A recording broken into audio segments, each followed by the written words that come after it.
Zelensky के तेवर में नरमी के संकेत मिले हैं। यूक्रेन के राष्ट्रपति ज़ेलेंस्की क्या अब नर्म पड़ रहे हैं? ये खबर इस वक्त आ रही है। नेटो की सदस्यता पर ज्यादा जोर नहीं, ज़ेलेंस्की ने साफ ये कह दिया है। अमेरिकी मीडिया को दिए इंटरव्यू में ज़ेलेंस्की ने कहा है कि नेटो की सदस्यता पर अब ज्यादा जोर नहीं है। लुहांस्क डोनेट्स्क पर बातचीत पर विचार किया जा सकता है और यही तो सबसे बड़ी बात थी। यूक्रेन को स्वीकार करने को नेटो तैयार नहीं है।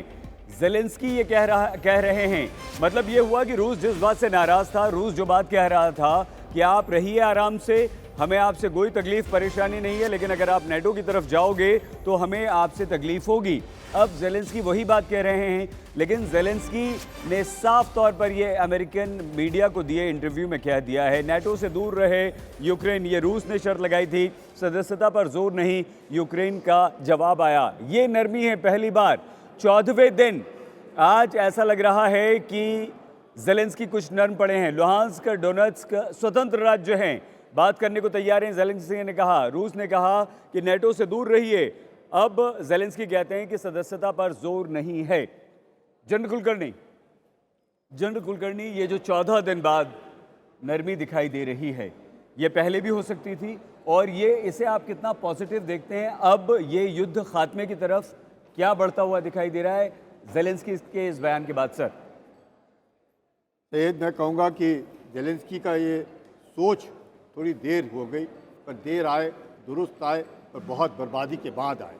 इतनी बर्बादी और पूरे देश के पूरा नुकसान और एक सिर्फ अड़े रहना इस बात के ऊपर पर साफ साबित हो गया कि रूस जो कह रहा था, उन्हें बार बार जिस प्रकार से पश्चिमी देशों ने और खासकर नाटो ने ज़ेलेंस्की को साबित करके दिखाया कि वो उसकी मदद नहीं कर सकते। और आखिर में वही हुआ कि रूस का जो मानना था कि यूक्रेन जो है हमारे परिवार का सदस्य है और उसने हमारे परिवार के बीच में रहना चाहिए। पर लेकिन शायद कहीं ज़ेलेंस्की को किसी ने, वो कहते हैं ना, चने के पेड़ पे चढ़ा दिया। बहुत आश्वासन दिए, बहुत कुछ कहने की कोशिश की, लेकिन बाद में अब साबित हो गया ज़ेलेंस्की को कि इसकी मदद कोई नहीं कर रहा, सिर्फ सहानुभूति दे रहे हैं, सिर्फ आश्वासन दे रहे हैं। लेकिन ये लड़ाई है वो सिर्फ उन्होंने ही लड़नी है और वो इसके काबिल नहीं है। रूस एक महाशक्ति है और उसके सामने टिकना बहुत ही मुश्किल है और साफ साबित हो गया कि ज़ेलेंस्की जो है देर आए दुरुस्त आए।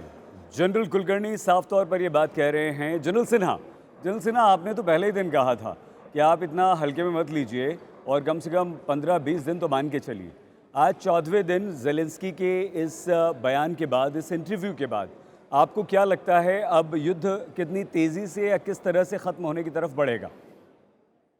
देखिए, आपके चैनल के माध्यम से हम लोग जब डिस्कस कर रहे थे तो ये 15-20 दिन और उसका आकलन मैंने क्यों किया था और उसका आकलन के बहुत उसकी गहरी एक सोच है।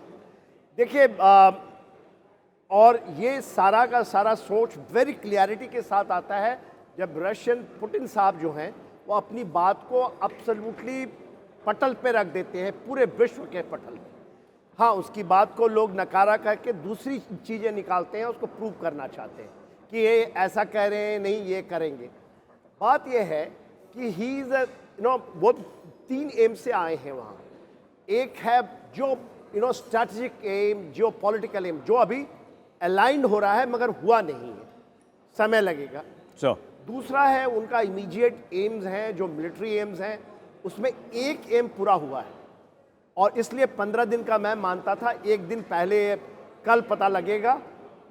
जो उसका सबसे चैलेंजिंग, जो मैं मानता हूँ, वो और सब कर लेंगे, वो सबसे चैलेंजिंग है, जो कि वेस्ट भी डरा हुआ है, उसको भी साथ देना पड़ेगा। वो है डीनाजिफिकेशन। ना तो इसको कोई डिकोड करना चाहता है, ना इसके ऊपर डिस्कस करना चाहता है, ना उसकी गहराई में।